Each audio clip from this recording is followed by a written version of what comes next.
Hey everyone, I just wanted to get on here real quick. And I know a lot of my videos aren't done with me all dolled up, but I'm all dolled up for work. So, I have a huge presentation today.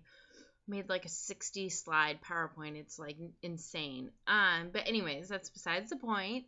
I wanted to get on here and talk real quick about ovulation. As most of you know, my last cycle, which is this cycle, got canceled because I had two large cysts, one on each ovary.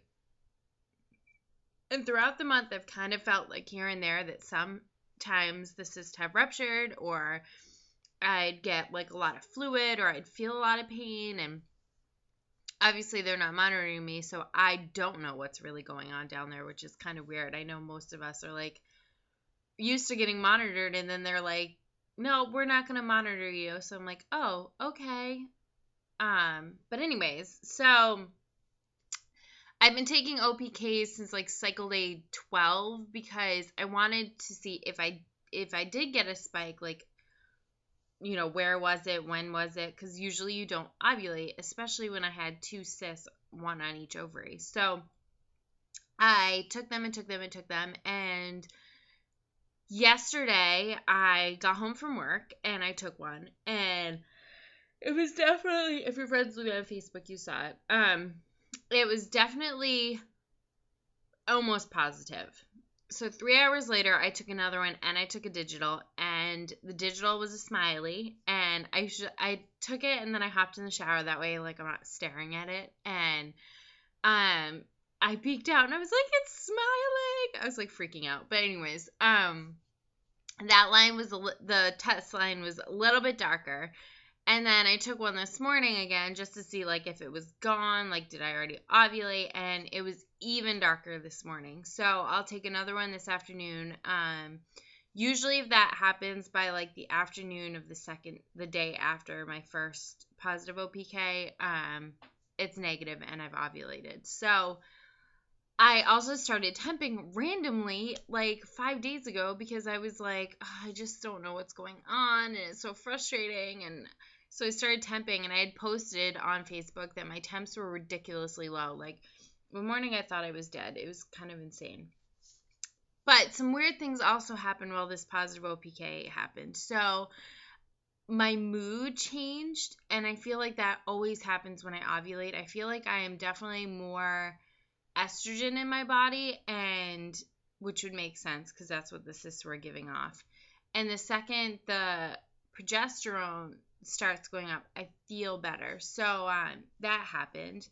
Yesterday morning, I had a little bit of pain on my right side, and I was like, oh, this is definitely going to burst today. And I went to the bathroom, and I had like a lot of fluid. And I was like, oh, okay, well, either my cyst burst or this is EWCM. I don't know.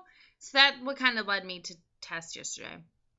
And then about 3-4 days before yesterday, like basically from Friday on, which one day was totally my own fault for the headache because I drank a little too much wine, but I have had like these weird headaches, and they're just like shooting pain and then they disappear. So that was like another weird thing that was going on.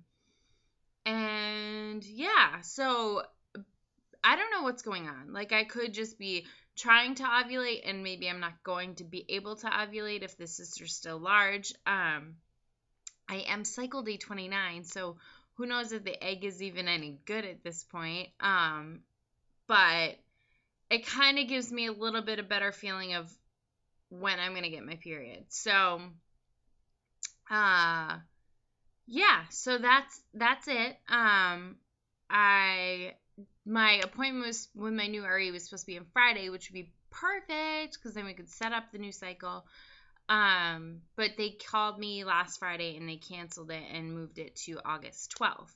So, if I'm not with the new doctor yet, I'm definitely going to do another IUI with the other doctor, I think.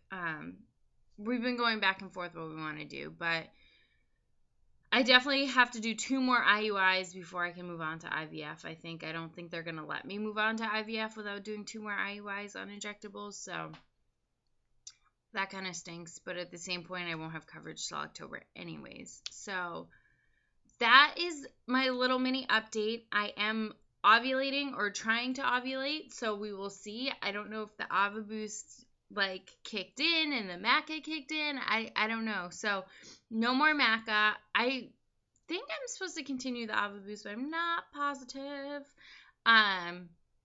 But I will continue all the rest of my vitamins for the next 2 weeks, as if I had a 2-week wait. I will let you guys know probably on Friday if my temp rose or whatever. I'll definitely do more updates on Facebook. So if you're not Facebook friends with me, definitely friend me on Facebook. I do a lot more updating there now versus YouTube, because not being in a cycle, really, I don't really have much to update you guys on. And unfortunately, I'm not going to do Veda in August. I might try and catch up, but I am super busy with work, and I don't think I'll really be able to do it for the first week. So I will try and do Veda when I get back. I had an awesome time when I did it in April, and last August was the first time I saw it, and I watched like everyone's video, and it was so much fun. So I will try and keep up with everyone in my super hectic, crazy life right now.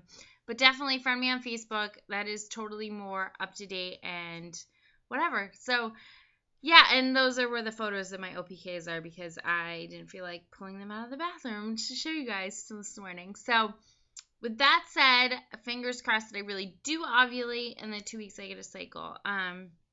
Or better yet, I would get a BFP. But I don't think, if I'm ovulating on cycle day 29, and I usually have 30 to 32 day cycles, that the egg would be any good to even fertilize with. But we did BD. We BD'd on Sunday just because, and then we BD'd last night. So